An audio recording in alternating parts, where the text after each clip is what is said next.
প্রেত পক্ষ এখানে স্বাভাবিক একটি বিভ্রম। সকলকে স্বাগত জানাচ্ছি প্রেতপক্ষের 284 নম্বর এপিসোডে। আশা করি তোমরা সকলে সুস্থ আছো, ভালো আছো। আর আজকে মঙ্গলবার রাত 10টা বেজে গেছে।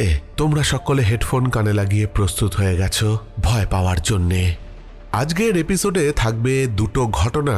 প্রথম ঘটনা পাঠিয়েছে উন্মেষ চক্রবর্তী, আর দ্বিতীয় ঘটনা উন্মেষেরই এক বন্ধু শুভ্রনীল দে এই প্রথমবারের জন্যে ঘটনা পাঠিয়েছে আমাদের এই প্রেতপক্ষ চ্যানেলে। তবে আমি জানি না যে আমি ঠিক বলছি কি ভুল। শুভ্রনীল যে ঘটনাটা পাঠিয়েছে একটা অদ্ভুত ঘটনা, আর আমার বিশ্বাস এই ঘটনার আরো অনেক পর্ব থাকতে পারে। উন্মেষ যে ঘটনাটা পাঠিয়েছে সেটা একটা অদ্ভুত ঘটনা। 13 জন বন্ধু তারাপীঠ মহাশ্মশানে গিয়ে তাদের কি অভিজ্ঞতা হয়েছিল সেটা নিয়ে এই ঘটনা। আর শুভ্রনীল যে ঘটনাটা পাঠিয়েছে সেটা লাথি পাগলিকে নিয়ে। অদ্ভুত নাম। জ্যোৎস্না পাগলির ঘটনা আমরা শুনেছিলাম, বাংলাদেশ থেকে শান্তা আক্তার মুন্নি আমাদেরকে পাঠিয়েছিল। এবার কি তাহলে লাথি পাগলির সিরিজ আসতে চলেছে? কে বলতে পারে। তবে সেরকম কোনো ইঙ্গিত আমাকে শুভ্রনীল দেয়নি। তবে দেখা যাক, বেশি দেরি করছি না, সরাসরি চলে যাচ্ছি আজকের প্রেতপক্ষের 284 নম্বর এপিসোডের প্রথম ঘটনায়। হ্যালো রাজদা, আমার নাম উন্মেষ চক্রবর্তী। তোমাকে অনেক শুভেচ্ছা, অনেক ভালোবাসা জানিয়ে ঘটনা লেখা শুরু করছি। আজ পর্যন্ত যে কটা ঘটনা আমি তোমাকে লিখে পাঠিয়েছি তুমি সব কটাই শুনিয়েছ, তাতে আমি খুব খুশি। আশা করি এই ঘটনাটাও তোমার ভালো লাগবে, আর সর্বোপরি শ্রোতাদের ভালো লাগবে। শুরু করছি ঘটনা। 13 জন বন্ধু সৌমিত্র, অভিজিৎ, সাগর, সুদীপ, সায়ন, অভ্র, দীপ, জয়, পার্থ, বিপ্লব, নীল, অনির্বাণ আর তন্ময়, এরা সবাই কলেজ জীবনের বন্ধু। এর মধ্যে থেকে নীল বলে যে ছেলেটির কথা বলছি তার কাছ থেকেই এই ঘটনা শোনা। আমি কারুর পদবি উল্লেখ করলাম না, কিন্তু প্রত্যেকের নাম একেবারে আসল, অপরিবর্তিত। তো আগেই বললাম যে এরা কলেজের বন্ধু ছিল। বহুদিনের পরিকল্পনা ছিল তাদের যে তারাপীঠের মহাশ্মশান ঘুরতে যাবে। কেউ একজন বলেছিল যে এই শ্মশানে পূর্ণিমার রাতে যাওয়াটাই হবে এক দুর্দান্ত অভিজ্ঞতা, এবং তারা তাই করে। বাক্স প্যাটরা গুছিয়ে নিয়ে 13 জন বন্ধু বেরিয়ে পড়ে তারাপীঠের উদ্দেশ্যে। ট্রেনে বেশ মজা করতে করতেই তারা সময় কাটায়, কিন্তু তাদের মধ্যে একটা অন্যরকম উত্তেজনা কাজ করছিল। হোটেল আগে থেকেই বুক করা ছিল, এবং সেটা ছিল মন্দিরের একেবারে কাছে। গাড়িরও ব্যবস্থা করা হয়েছিল। স্টেশনে সেই গাড়ি তাদেরকে নিতে আসবে। যে ট্রেনে তারা রওনা দিয়েছিল সেই ট্রেন সন্ধে নামার আগেই তাদেরকে তারাপীঠে পৌঁছে দিল। মন্দিরে মা তারার দর্শন করে তারা তাদের বুক করা হোটেলে গিয়ে উঠল। কিন্তু সেই 13 জন বন্ধুর মধ্যে এমন একটা জিনিস কাজ করছিল যে তাদের তারাপীঠ মন্দিরে মায়ের দর্শন করতে আসাটাই আসল উদ্দেশ্য নয়। তাদের মূল উদ্দেশ্য ছিল রাতের মহাশ্মশান দেখা। 13 জন বন্ধুর মধ্যে সৌমিত্রের পুরো তারাপীঠ একেবারে নখো দর্পণে। রাত 12টা বাজতেই তারা সবাই শ্মশানের দিকে অগ্রসর হলো। চারপাশে গভীর অন্ধকার। দূর থেকে তারা দেখতে পাচ্ছিল শ্মশানে আগুন জ্বলছে।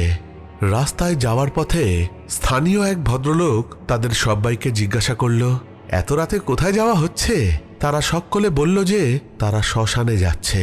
কিন্তু সেই ভদ্রলোক তাদেরকে বলে যে এই তারাপীঠ শ্মশান কোনো বেড়াতে যাওয়ার জায়গা নয়, সেখানে সাবধানেই যাওয়া উচিত। শ্মশানে ঢুকে 13 জন বন্ধু দেখতে পেল এক সাধু যজ্ঞের আগুনের পাশে বসে তন্ত্র সাধনা করছে। তারা সেই সাধুকে পাশ কাটিয়ে অন্যদিকে এগিয়ে গেল। তারা যখন সেই সাধুকে পাশ কাটিয়ে এগিয়ে যাচ্ছে, সেই সাধু একবার তাদের দিকে তাকায়, হাতের ইশারা করে তাদেরকে সে বলে এখান থেকে বেরিয়ে যেতে। তারপর নিজের কাজে মনোযোগ দেয়, কিন্তু তারা সে কথা শোনে না। কিছুটা হেঁটে চলার পর তারা সকলেই দেখতে পেল সেই শ্মশানে একটা লাশ পুড়ছে। সেই চিতা থেকে অল্প দূরেই তারা দেখতে পেল কয়েকজন মানুষ দাঁড়িয়ে রয়েছে। হয়তো সেই মৃত ব্যক্তির আত্মীয় স্বজন হবে। তারা সেই চিতাটাকে পাশ কাটিয়ে অন্যদিকে এগোতে যাবে। হঠাৎ সেই চিতার থেকে কিছুটা দূরে একটা গাছের তলায় তারা সকলেই দেখল একটি মেয়ের ছায়ামূর্তি। সে চুপ করে সেখানে দাঁড়িয়ে রয়েছে। 13 জন বন্ধু সকলে ভাবল, এই রাতের বেলায় ওখানে একটা একা মেয়ে দাঁড়িয়ে রয়েছে কেন? তারা মনে মনে যখন এই কথা ভাবছে, হঠাৎ করে সেই মেয়েটির চোখ দুটো জ্বলন্ত কয়লার মতো যেন ধক করে জ্বলে উঠল। 13 জন বন্ধুই সেই দৃশ্য দেখে প্রচণ্ড ভয় পেয়ে যায়, কিন্তু মুহূর্তের মধ্যেই সেই মেয়েটির ছায়ামূর্তি তাদের সামনে থেকে কর্পূরের মতো মিলিয়ে যায়। আর ঠিক তারপরেই এক শীতল বাতাস বয়ে যায় তাদের সকলের শরীর স্পর্শ করে। তারা সেই দিক থেকে চোখ ফিরিয়ে অন্যদিকে যাবার জন্য মুখ করেছে। তারা সকলেই নিজেদের মধ্যে বলাবলি করল যে তারা কি দেখল। একজন দুজন ভুল দেখতে পারে, কিন্তু তারা 13 জনই একই জিনিস দেখেছে। তারা নিজেদের মধ্যে ঠিক করে এখান থেকে তারা হোটেলে ফিরে যাবে। এই শ্মশানে রাত কাটানো ঠিক হচ্ছে না। তারা যেই মুহূর্তে হোটেলের দিকে মুখ করে হাঁটতে লেগেছে, হঠাৎ করেই অভ্র অনুভব করে যে কেউ যেন তার কানের পাশে ফিসফিসিয়ে একটা কথা বলে সাট করে চলে গেল। কেউ যেন তাকে বলল, ফিরে যাও। অভ্র এদিক ওদিক তাকিয়ে কাউকেই দেখতে পেল না, কিন্তু সেই কথা বাকি 12 জন কিন্তু শুনতে পায়নি। তারা আবার যখন চিতার পাশ দিয়ে সেই রাস্তা ধরেই শ্মশান থেকে বেরোতে যাবে, সেই শ্মশানেই উপস্থিত এক বৃদ্ধ তাদের দিকে এগিয়ে এসে বলল, তোমরা বাবা আজ রাতে এখানে থেকো না, হাওয়া ভালো নয়। তোমরা ছোট ছোট ছেলে এই শ্মশান থেকে যত তাড়াতাড়ি সম্ভব বেরিয়ে যাও। তোমাদের মধ্যে কেউ কি কিছু দেখেছ বা শুনতে পেয়েছ? যদি তাই হয়ে থাকে সেটা খুবই স্বাভাবিক। আজকে শ্মশানে অনেক লাশ পুড়ছে, চারিদিকে অতৃপ্ত প্রেতাত্মারা হাহাকার করছে। ঠিক সেই সময় দূর থেকে এক নারীর কান্নার শব্দ শোনা গেল, আর মনে হতে লাগলো শীতল হাওয়া সেই শব্দটাকে তাদের কাছে নিয়ে আসছে। বৃদ্ধ সেই 13 জন বন্ধুকে তখন বলল, ওই দেখো, তোমরা কি দেখতে পাচ্ছ যা আমি দেখছি? সকলে যেই দিকে সেই বৃদ্ধ আঙুল নির্দেশ করে দেখাচ্ছে, সেখানে উপস্থিত সব বন্ধু সেই দিকে তাকিয়ে দেখল অন্ধকারে বেশ কিছুটা দূরে একটা মহিলা দাঁড়িয়ে রয়েছে। দূর থেকে দেখে মনে হচ্ছে তার শরীরে কোনো বস্ত্র নেই, একেবারে বস্ত্রহীন। সবাই সেই দৃশ্য দেখে ভয়ে জমে গেল।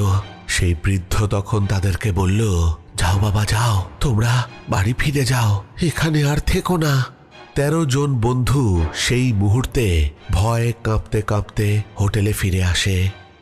হোটেলে তাদের 4খানা রুম ছিল। একটা রুমে 4 জন আর বাকি 3টে রুমে 3 জন করে থাকার ব্যবস্থা করেছিল তারা। কিন্তু প্রত্যেকেই হোটেলের ঘরে ঢুকে অনুভব করল যে তাদের গা কেমন যেন ভারী হয়ে উঠেছে। তারা আর কোনো কথা না বাড়িয়ে সকলে যে যার রুমে শুয়ে পড়ে। রাত তখন কটা জানা নেই। সৌমিত্র, অভিজিৎ আর সাগর যেই রুমে শুয়েছিল তারা ভয় ঘরের লাইট বন্ধ করেনি, কিন্তু হঠাৎ রাতের বেলায় তাদের ঘরের আলো দপ দপ করে জ্বলতে নিভতে আরম্ভ করে। কিছুক্ষণের মধ্যেই সাগরের ঘুম ভেঙে যায়, আর ঘরের অবস্থা দেখে সে সৌমিত্র আর অভিজিৎকে জাগিয়ে তোলে।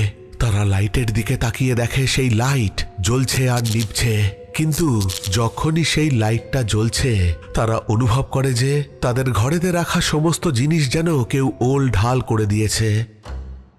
তাদের নিঃশ্বাস বন্ধ হয়ে আসে। সেই সময় তারা পাশের ঘর থেকে এক বীভৎস চিৎকার শুনতে পায়। তারা বুঝতে পারে নীল চিৎকার করে উঠেছে। পার্থ, বিপ্লব, নীল আর অনির্বাণ একটা ঘরে শুয়েছিল। নীল চিৎকার করে বলতে থাকে, কেউ আমার পা টেনে ধরেছে, কেউ আমার পা টানছে। সেই ঘরেতে উপস্থিত সকলে দেখেছিল যে নীলের শুধুমাত্র মাথাটা নড়ছে আর পুরো শরীর যেন ফিট হয়ে গেছে। তাকে যেন কেউ জোরে চেপে বিছানার সাথে সাঁটিয়ে ধরেছে। তারা সকলে দেখতে পায় নীলের পায়ে 5টা আঙুলের দাগ। কেউ যেন তার পা সত্যিই চেপে ধরেছিল। সেই সময় বাকি 9 জন বন্ধু নীলেদের ঘরে এসে উপস্থিত হয়। তারা এসে দেখে নীল চিৎকার করছে, আর বাকি 4 জন সেখানে হতবাক হয়ে নীলকে শান্ত করার চেষ্টা করছে। সায়ন, অভ্র আর দীপ, তারা 3 জনও তখন সেই ঘরে এসে উপস্থিত হয়েছে। তারা জানায় যে তাদের ঘরে কোনো গোলমাল হয়নি ঠিকই, কিন্তু তাদের সমস্ত ঘর থেকে পচা বিষ্ঠার গন্ধ আসছে, আর সেই গন্ধ সহ্য করা যাচ্ছে না। তন্ময় সেই মুহূর্তে বলে ওঠে, আমরা 13 জন, অপয়া নম্বর এই 13, আমরা শ্মশানে গিয়ে সেখানকার অভিশাপ কুড়িয়ে এনেছি। আর ঠিক সেই সময় 12 জন বন্ধু যেই দৃশ্যটা দেখল, সেটা দেখার জন্যে কেউ প্রস্তুত ছিল না। তন্ময় কথা বলতে বলতে হঠাৎ যেন তার নিঃশ্বাস আটকে গেল।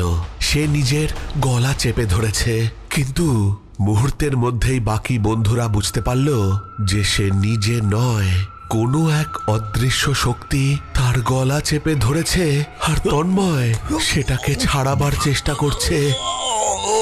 এই দৃশ্য দেখে বাকি বন্ধুরা দৌড়ে সামনে আসে তন্ময়কে বাঁচাতে, কিন্তু তন্ময় সবাইকে মারতে আরম্ভ করে। তার গায়ে যেন আসুরিক শক্তি। সেই সময় সৌমিত্র সকলকে বলে, আমি কালী মন্ত্র জানি, আমি কালী মন্ত্র জপ করতে শুরু করছি। তোরা সকলে নীল আর তন্ময়কে চ্যাংদোলা করে হোটেলের বাইরে নিয়ে আয়। কালী মন্ত্র জপ করার সাথে সাথেই নীল আর তন্ময় যেন নিজেদের জ্ঞান হারিয়ে ফেলে। তারা সকলে নিচে নেমে দেখে হোটেলের রিসেপশনে কেউ নেই, শুধু একজন লোক কোল্যাপসেবল গেটের সামনে মাটিতে চাদর মুড়ি দিয়ে শুয়ে আছে। তারা সেই লোকটিকে জাগিয়ে তুলে বলে গেট খোলার জন্যে। লোকটি ঘুম চোখে গেট খুলে দেয়, আর 13 জন বন্ধু সেই হোটেল থেকে সেই মুহূর্তে বেরিয়ে যায়। সারাটা রাত তারা সবাই হোটেলের বাইরেই কাটিয়েছিল, আর ভোরের আলো ফুটতে না ফুটতেই তারা সেখান থেকে বেরিয়ে আসে। আজ বহু বছর হয়ে গেছে। তারা 13 জন বন্ধু আজকে কলেজ পাশ করে যে যার মতো প্রতিষ্ঠিত হয়ে গেছে, কিন্তু তারাপীঠে সেই রাতের স্মৃতি, বা বলা যেতে পারে অস্বস্তিকর স্মৃতি, তাদের আজও তাড়া করে বেড়ায়।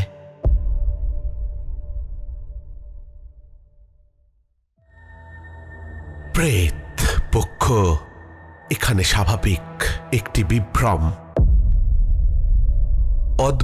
অদ্ভুত একটা ঘটনা কিন্তু শুনলাম। উন্মেষ আমাদেরকে পাঠিয়েছে। উন্মেষ আমাদেরকে আবারও অসাধারণ একটা ঘটনা উপহার দিল। তারাপীঠ নিয়ে ঘটনা সব সময়ই একটা অন্য মাত্রা এনে দেয়। আজকেও তেমনই হলো। আমার এই ঘটনাটা পড়ার সময় একটা জিনিসই মনে হয়েছে যে ওই 13 জন বন্ধুর মধ্যে যদি আমি থাকতাম তাহলে কি হতো। এইসব ঘটনায় নিজেদেরকে সেই জায়গায় যদি বসিয়ে নিতে পারো যে যখন এই ঘটনাটা ঘটছে তোমরাও সেই জায়গায় রয়েছো, তাহলে কিন্তু ঘটনা শোনার মজাই আলাদা।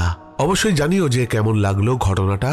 তোমরাও যদি এরকম ঘটনা আমাকে পাঠাতে চাও তাহলে পাঠিয়ে দিতে পারো আমাদের প্রেতপক্ষের অফিসিয়াল ইমেল আইডিতে pretpokho@gmail.com এ। ঘটনা পাঠাতে পারো আমাদের প্রেতপক্ষের ফেসবুক পেজ ইনবক্সে। আর সব থেকে সহজ উপায় হচ্ছে আমাদের হোয়াটসঅ্যাপ করে ঘটনা পাঠানো। হোয়াটসঅ্যাপ নাম্বার হচ্ছে 9432129921। এখানে তোমরা ঘটনা টেক্সট বা ভয়েস করে পাঠিয়ে দিতে পারো। কোনো রকম কপিড কন্টেন্ট কিন্তু পাঠাতে যেও না। অন্য কোনো সোশ্যাল মিডিয়া থেকে হয়ে যাওয়া বা অলরেডি টেলিকাস্ট করে দেওয়া ঘটনা যেন তোমরা না পাঠিয়ে দাও, কেননা কপিড কন্টেন্ট শোনালে কপিরাইট ক্লেম আসবে, আর কপিরাইট ক্লেম এলে আমাকে সেই ভিডিও বা সেই এপিসোড ডিলিট করে দিতে হবে। চলে যাব আজকের দ্বিতীয় ঘটনায়। দ্বিতীয় ঘটনা পাঠিয়েছে শুভ্রনীল দে। শুভ্রনীল উন্মেষেরই বন্ধু, আর আজকে প্রথমবারের জন্য আমাদের এই প্রেতপক্ষ চ্যানেলে এসে ঘটনা পাঠাচ্ছে। তাহলে আর বেশি দেরি করে লাভ নেই, সরাসরি চলে যাচ্ছি আজকের প্রেতপক্ষের 284 নম্বর এপিসোডের দ্বিতীয় ঘটনায়। ভূতের প্রতি বিশ্বাস মানুষের মনে আদি কাল থেকেই গেঁথে আছে। কখনো কল্পনা, কখনো বাস্তব অভিজ্ঞতা মানুষকে অবাক করেছে। এই ঘটনা এক রহস্যময় নারীকে নিয়ে, যাকে সকলে লাথি পাগলি নামে ডাকত। এই পাগলির অতীতের অভিশাপের ফল প্রমাণ করেছিল আত্মারা নাকি আমাদেরই মতো এই জগতে আমাদেরই আশেপাশে ঘুরে বেড়ায়।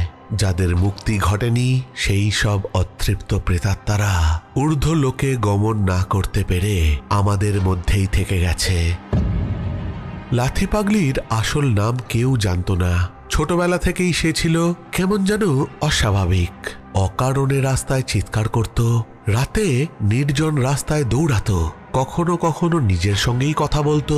অনেকেই বলতো সে নাকি জিন বা ভূতের সংস্পর্শে আছে, কেউ কেউ বলতো পাগল। কিন্তু এক রাতে শহরের পুরনো কবরস্থানের পাশ দিয়ে হেঁটে যাবার সময় সেই পাগলি এক ভৌতিক দৃশ্য দেখে যা তার জীবন সম্পূর্ণ বদলে দেয়।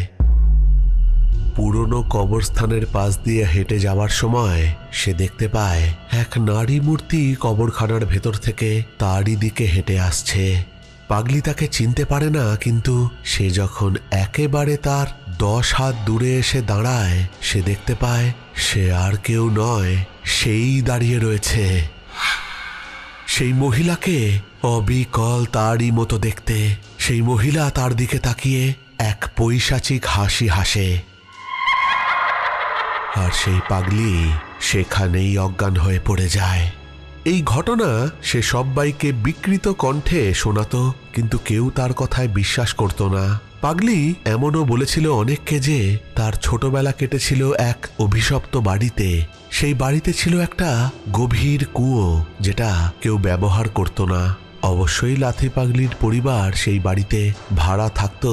তো এক রাতে সেই বাড়িওয়ালার বৃদ্ধ মা সেই বাড়ির কুয়োতে ঝাঁপিয়ে আত্মহত্যা করে, আর তারপর থেকেই সেই বাড়িতে ভয়ঙ্কর সব ঘটনা ঘটতে থাকে। এক রাতে পাগলির ঘুম ভেঙে যায়। তার বাথরুমে যাওয়ার প্রয়োজন হয়ে পড়েছিল। ঘর থেকে বেরিয়ে সে বাথরুমে যাওয়ার পথে দেখতে পায় যে সেই কুয়োর সামনে সেই বাড়িওয়ালার বৃদ্ধ মা দাঁড়িয়ে রয়েছে। সেই মহিলা লাথি পাগলিকে বলে, মনে রাখিস, আমার মতো অতৃপ্ত আত্মারা সব সময় তোদের পাশে আছে। যারা অপঘাতে মনে গভীর দুঃখ নিয়ে মরে তারা ফিরে ফিরে আসে, বুঝলি? পাগলি তখন সেই মহিলাকে ছুতে যায়, আর তখনই এক অদৃশ্য শক্তি যেন তাকে জোরে ধাক্কা মারে। পাগলি পড়ে গিয়েও চিৎকার করে বলে, তুমি কে? তুমি কে? কোনো উত্তর আসে না, তবে একটা হালকা হাওয়া ভেসে আসে, আর তার সাথেই পাগলি শুনতে পায় একটা ফিস ফিস আওয়াজ। কেউ যেন তাকে বলছে, আমি তো আর মানুষ নেই, আমি তো হাওয়া। লাথি পাগলি এরপর থেকেই মাঝে মাঝে দিনের বেলায়, কিন্তু বেশিরভাগ রাতে অদ্ভুত সব ছায়ামূর্তিদের দেখতে পায়, এবং সেই পাগলি বুঝতে পারে তারা কেউই আর বেঁচে নেই। কেননা যাদেরকে সে দেখতে পাচ্ছে তারা সকলেই পাগলির পরিচিত। তারা তার সামনে দিয়ে এমন ভাবে হেঁটে যাচ্ছে যেন তারা যেন জ্যান্ত, যেমন অন্য মানুষেরা হেঁটে যায় ঠিক তেমন করে। কিন্তু তাদের তামাটে শুষ্ক মুখ দেখলে বোঝা যায় যে তারা মৃত। লাথি পাগলি সকলকে বলতে থাকে, আমি পাগল নই, আমি ওদের দেখতে পাই। যারা পৃথিবীর মায়া ত্যাগ করে এখনো যেতে পারেনি তাদেরকে আমি দেখতে পাই। আসলে লাথি পাগলি হয়তো নিজেই বুঝতে পেরেছিল যে তার মাথা খারাপ হয়নি, বরং ওই আত্মাদের প্রতিনিয়ত দেখার কারণে সে এরকম খ্যাপাটে হয়ে উঠেছে। পাগলি এক পুরোহিতের সাহায্য নিয়েছিল, তাকে অনেক অনুরোধ করেছিল যে তাকে এই অভিশাপ থেকে যেন সে বাঁচায়। কিন্তু সেই পুরোহিত পাগলিকে বলে যে এ নাকি তার কোনো অতীতের অভিশাপের ফল, যার জন্যে সে এরকমটা দেখতে পায়। পুরোহিত এও জানায় যে তার পরিবারের পূর্বপুরুষদের কুকর্মের জন্যেই আজ তার এই অবস্থা।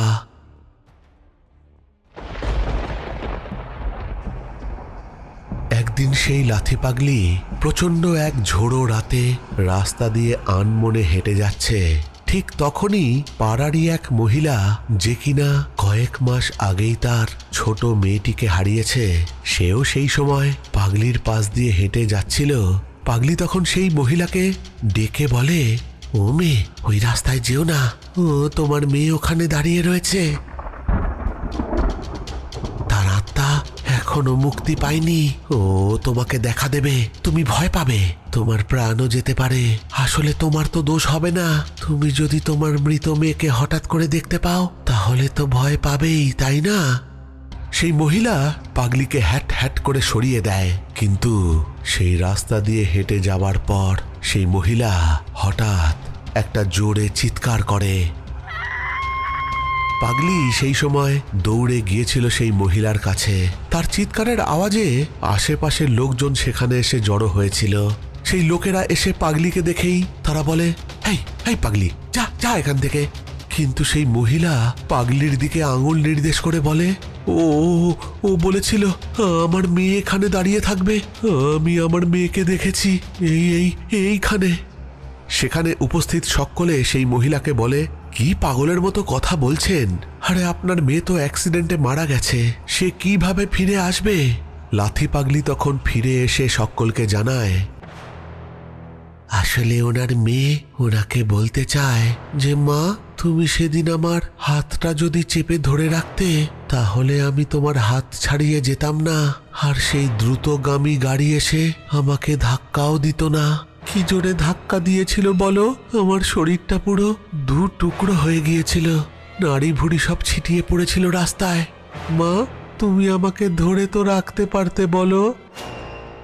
সেখানকার লোকেরা লাথি পাগলিকে চটি জুতো ছুঁড়ে সেখান থেকে তাড়িয়ে দেয়, কিন্তু সেই মহিলা অবাক দৃষ্টিতে লাথি পাগলির দিকে তাকিয়ে থাকে। এই লাথি পাগলি আজও বেঁচে আছে।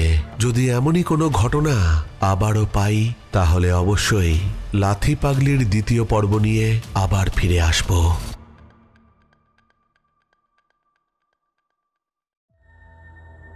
প্রেত পক্ষ এখানে স্বাভাবিক একটি বিভ্রম। অদ্ভুত অদ্ভুত একটা ঘটনা কিন্তু শুনে নিলাম। উফ, মানে একেবারে স্পাইন চিলিং ঘটনা যাকে বলে। তবে ঘটনার মধ্যে অনেক কিছুই অজানা অমীমাংসিত রয়ে গেল, কিন্তু আমার মনে হয় শুভ্রনীল আমাদেরকে এই সিরিজের আরো ঘটনা পাঠাবে।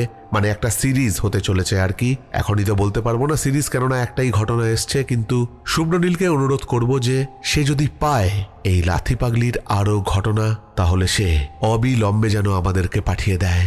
তোমাদের কিরকম লাগলো এই ঘটনা অবশ্যই কমেন্ট করে জানাবে। আর তোমাদেরই আগের সপ্তাহের কমেন্ট এবার পড়ে নেওয়ার পালা। চলে যাব একটু শাউট আউটের দিকে। সুমিত্রা পট্টনায়ক লিখেছে, প্রথম দুটো ঘটনা খুব ভয়ের ছিল, দারুণ লাগলো শুনে, আর ভিডিওসগুলো খুবই ভয়ের, যতবারই দেখি গায়ে কাঁটা দেয়। কমেন্ট করেছে পিকু চন্দ্র শ্যাডো ওয়ারিয়ার, লিখেছে মাইন্ড ব্লোয়িং। কমেন্ট করেছে টুম্পা সহদেব তিথিস ভ্লগ। ইসমাইল কমেডি লিখেছে প্রেতপক্ষ জিন্দাবাদ। কমেন্ট করেছে স্বপ্না বাজল। সৌমিত্র সর্দার নো ওয়ান লিখেছে রাজদাস সেকেন্ড ঘটনাটা খুবই ভালো হয়েছে, আর ওই প্রথম স্ত্রী আর আত্মার মুক্তির চেষ্টা করা হয়নি কেন, আবার দ্বিতীয় বিয়ে করতে চলে গেল ওনাদের বন্ধু। বাকি ঘটনাগুলো খুব ভয়ের ছিল, এইভাবে চালিয়ে যাও রাজদা। কমেন্ট করেছে মেঘা দাস। বাবাই দাস লিখেছে সবকটা ঘটনাই দুর্দান্ত ছিল, তবে ব্ল্যাক ম্যাজিকের ঘটনা শুনতে বেশ রোমাঞ্চকর লাগে। একদম একদম, ব্ল্যাক ম্যাজিকের ঘটনা শুনতে কিন্তু সত্যি দারুণ লাগে। কমেন্ট করেছে তনুষ্কা হাজরা। গীতা গোস্বামী, মায়া সরকার, নবনীতা দে লিখেছে আজকের দুটো ঘটনাই অসাধারণ ছিল, তাই আলাদা করে বলাটা খুব চাপের ব্যাপার, তবে সেকেন্ড ঘটনাটা একটু বেশি ক্রিপি লাগলো, thanks to Pretpokkho. Priya lifestyle লিখেছে আমি অন্য অনেক ঘটনা শুনি, তবে যবে থেকে প্রেতপক্ষ শুনছি আরও ভালো লাগা বেড়েছে, আর সব থেকে ভালো লাগে তুমি সব কমেন্টের উত্তর দাও। থ্যাংক ইউ প্রিয়া। আসলে আজকাল এত ব্যস্ততার মধ্যেও তোমরা যে আমাকে এত ভালো কমেন্ট করো, সেগুলো রিপ্লাই তো দিতেই হয়, দেওয়াটা উচিত, সেটাই আমার মনে হয়। তাই আমি সবাইকেই কমেন্ট করি, একটু দেরি হলেও কমেন্ট কিন্তু আমি অবশ্যই করি। কমেন্ট করেছে সৌরেন মাঝি। একলা পথের পথিক রে ভাই লিখেছে আসলে কালা জাদুর শিকার হবার চেয়েও ভয়ঙ্কর দুর্দশা হলো অভাব, অনটন, লাঞ্ছনা, বিপদ, দুশ্চিন্তা, অনিশ্চিত জীবন। আবুল হোসেন লিখেছে রিয়েলি ভেরি ইন্টারেস্টিং ঘটনা, first story real love Villa murder. Comment করেছে অন্তিম স্যাড মুভমেন্ট। সাথী দত্ত দত্ত, সুদেষ্ণা সিনহা রয় লিখেছে কালা জাদু করে কেউ ভালো থাকতে পারে না, মধুশ্রীর সাথে সাথে জয়ন্তরও বেঁচে থাকার কথা না। দ্বিতীয় ঘটনাটা ইউনিক ছিল, ঘটনা যত ভয়ের হবে ততই ভালো হবে। কমেন্ট করেছে অভি স্টুডিও, সুকন্যা আর সোমা দত্ত।